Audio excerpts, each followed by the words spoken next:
All right, boys and girls, this next section, we're going to be working with example 2 and using the period to evaluate sine and cosine.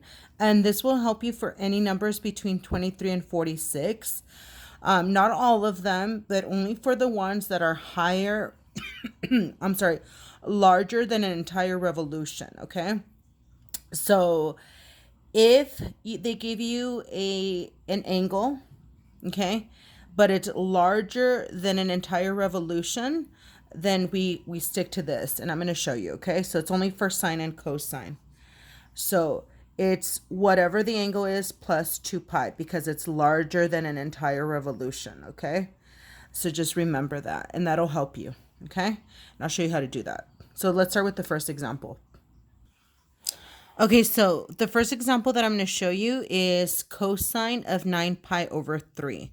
Okay, and even though they gave us 9 pi over 3, we know that 9 pi over 3, I can actually simplify this. So I can write this as 3 pi. So obviously an entire revolution is 2 pi. So this is more than one revolution, okay? So remember that. So if we refer to the concept that cosine is t plus 2 pi n. It'll give you the same as cosine t. Okay.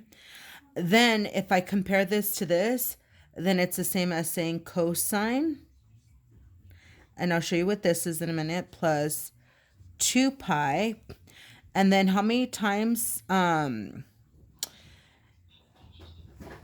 I'm going to show you how I'm separating it. Okay, you're basically separating it. 3 pi is basically one whole revolution, so 2 pi plus a pi. Okay, so how many times did I have to multiply by 2 pi? Just one. So my n is 1, okay? And so all I did was take it apart.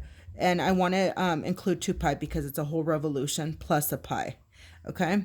So if t is my pi, then it's the same as me writing cosine of pi. Okay. And so now you can just use your unit circle for that. Okay, so cosine of pi, pi is -1, 0, and cosine is my x value. So my x value is just -1. So this gives me -1. So basically you're wondering, what's my answer? Okay. Basically cosine of 9 pi over 3 should give me -1. Okay. And that's my answer. Okay.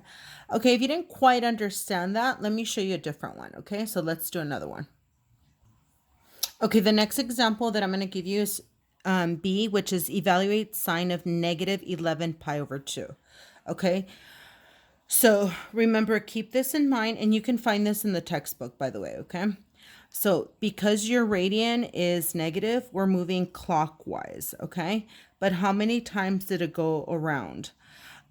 So think about -11 pi over 2, ignoring the negative, it's basically the same as saying 5 and 1/2, right? So it basically went around maybe let's see, once would be 2 pi, another would be 4 pi, and then kind of like 1.5. Okay, so think about that. I know it's kind of hard, but just think a full circle is 2 pi. Okay, then 4 pi, but we're doing the negative. Okay, so I'm ignoring the negative for now. So 2 pi, 4 pi, and then pi is just like half the circle, and then a half. Okay, hopefully you understood me. Okay, so there we go. So I'm actually going to rewrite it in this format. So you have to think sine of something. We're going to figure out that t plus 2 pi times n is going to give us sine of something. So basically, I'm going to figure out how many times did it go around the circle. Now, because it's negative, I want to make sure my 2 pi should be negative, okay? because we're going clockwise. So it's going full revolutions, but negatives. Okay. Okay, guys, when it comes to negative radians, you always want to overestimate because you're going to be adding. So a negative plus a positive will give you a negative only if your negative is larger than your positive. So you're going to overestimate. Okay. So you have to think how many revolutions did it make, but you want to go over. So remember I said it's 2 pi. That's one revolution. If you go twice, that's 4 pi. And this is only 5. So I'm actually going to do a third one. So I'm going to do 3 pi. So my n here is going to be 3. Okay. So let me show you what the equivalent would be. So this would be negative 6 pi. But remember here, my denominator is 2. So I'm going to make it over 2. So I have to multiply by 2. So I'm going to get negative 12 pi over 2. And remember, negative 12 pi over 2 is the same as negative 6 pi. But I don't want negative 12 pi over 2. I want negative 11 pi over 2. So what do I have to add to make it negative 11 pi over 2? I just have to add pi over 2. Okay? Pi over 2.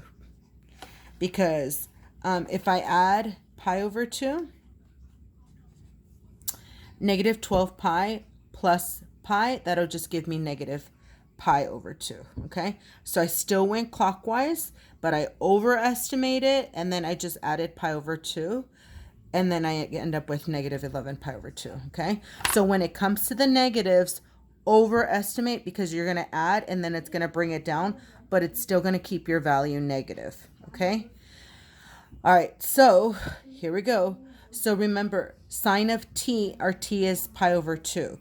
So pi over 2. So now that I have this, I'm going to use this to solve. So that's when I use my unit circle, and I can use my index card.